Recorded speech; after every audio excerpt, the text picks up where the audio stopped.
বিড়ালকে ভালোবাসবেন।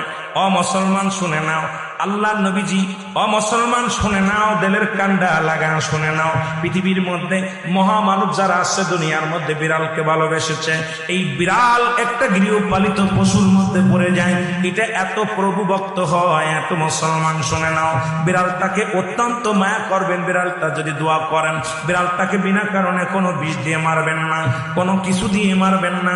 অমুসলমান শুনে নাও, বিড়ালটাকে যত্ন করবেন। বিড়াল যদি অভিশাপ করে, বিলাই যেটা বলা হয়, অভিশাপ করলে সঙ্গে সঙ্গে আমার আল্লাহ কবুল করে নেয়। বিড়ালের অভিশাপে মানুষ ফকির হয়ে যায়, বিড়ালের অভিশাপে মানুষগুলো ধ্বংস হয়ে যায়, বিড়ালের অভিশাপে দুনিয়ার সংসারের মধ্যে অশান্তি লেগে যায়।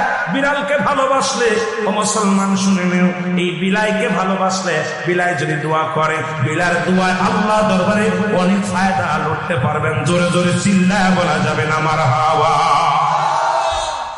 এখনো নবী বিড়ালকে ভালোবাসতেন। এখনো মক্কা মদিনা অসংখ্য বিড়াল আছে যারা মদিনায় গেছে হজ করতে। আমাদের সভাপতি সাহেবও গেছে। অসংখ্য বিড়াল গুলো দেখবেন মদিনার মনোয়ারায়, রাসূলুল্লাহর রওজার আশেপাশে, কাবা শরীফের আশেপাশে অসংখ্য বিড়াল। জোরে বলেন ঠিক কিনা? এত সুন্দর বিড়াল যারা মক্কা মদিনায় দেখে আসছেন তাদের কাছে জিগাইবেন বিড়াল আছে কিনা আছে। এই বিলাইদেরকে ভালোবাসবেন, বিলাইকে অভিশাপ দিবেন না। একবার এক মহিলা অমুসলমান রাসূলুল্লাহর কদমের মধ্যে একজন বিড়ালকে বিষপান করায় মেরে ফেলল। রাসূলুল্লাহ তখন সংসারের মধ্যে অশান্তি অমঙ্গল শুরু হলো। নবীর কদমে আসলেন, ইয়া রাসূলুল্লাহ, ইয়া হাবিবাল্লাহ, আমাদের অশান্তির কারণ কি?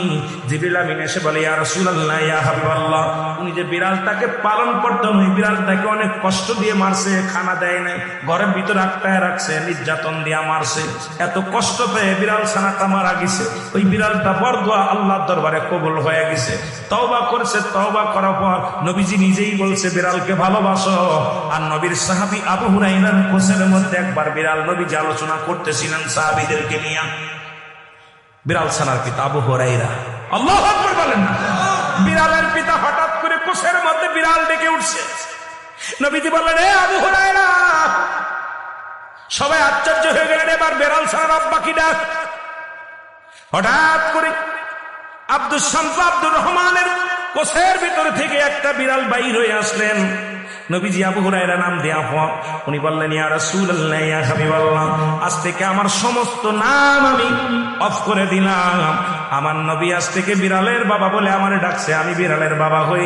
জগৎ বিখ্যাত একজন সাহাবী, যিনি পৃথিবীর মধ্যে বিড়াল ছানার পিতা নামে আখ্যায়িত। জোরে জোরে চিল্লায় বলেন মারহাবা।